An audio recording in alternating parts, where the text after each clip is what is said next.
Avec l'aide du Bureau d'études Process Environnement, nous avons fait le choix de mettre en place des semis enterrés pour la collecte sélective. Donc ce nouveau dispositif s'intègre mieux dans le paysage et permet de rationaliser les coûts de collecte car il y a des capacités de stockage plus importantes. Pour le verre et le papier, il y a 3 mètres cubes et pour l'emballage, il y en a 5. Alors nous avons fait le choix d'installer 19 points de collecte supplémentaires. Les emplacements ont été choisis en collaboration avec les maires des différentes communes. Nous avons fait appel aux éco-organismes, donc Éco-emballage pour le verre et Écofolio pour le papier, et également l'ADEME et l'Office de l'environnement qui ont participé pour nous aider à financer ce projet. La suite du programme, c'est de mettre en place un plan de communication pour sensibiliser et informer des déchets à trier et surtout à ne pas mettre dans les conteneurs. Donc des panneaux d'information seront posés sur les semis enterrés. Ensuite, les ambassadeurs du tri distribueront des guides de tri et aussi des sacs de pré-collecte pour aller au point d'apport volontaire.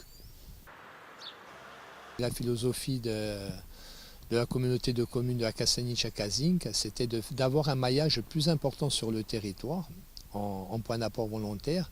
On s'est aperçu que la demande était forte de la population et nous avons voulu rajouter 19 points de collecte supplémentaires sur le territoire.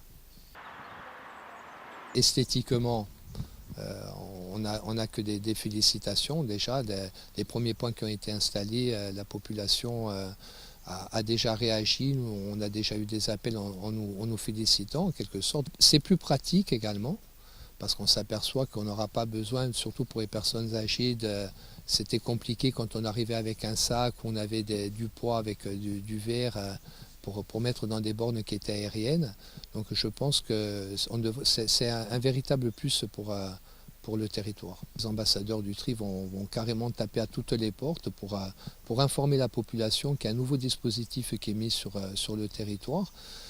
Le but, c'est bien sûr de collecter un maximum d'emballages, de verre et de papier sur le territoire.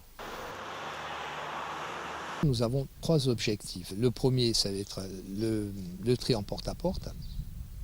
C'est-à-dire la collecte en porte-à-porte, nous allons donner un bac d'OM à chaque foyer. Il y a 700 foyers qui vont être impactés essentiellement sur la Kazinc. Un bac jaune pour les emballages et nous allons donner également un conteneur qui sera biflux pour le papier et pour le verre, là justement pour se rendre sur les points d'apport volontaires.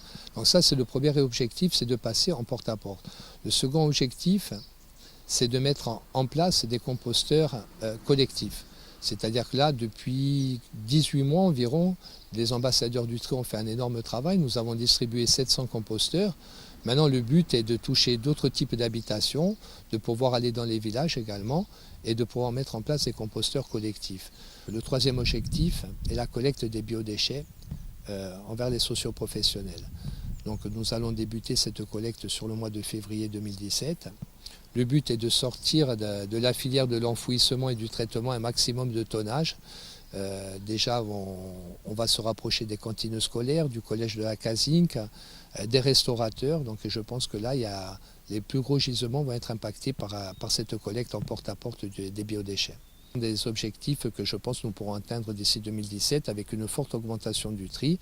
Là, il faut signaler que quand même nous avons diminué le tonnage sur la Kazinc de 233 tonnes sur l'année 2016, ce qui nous fait une économie entre la collecte et le traitement, une économie de 55 000 € environ, donc c'est pas négligeable. Donc on voit que quand on fait des investissements sur le terrain, que ce soit en personnel, que ce soit sur des points d'apport volontaires, je veux dire, on récolte rapidement les fruits de notre travail.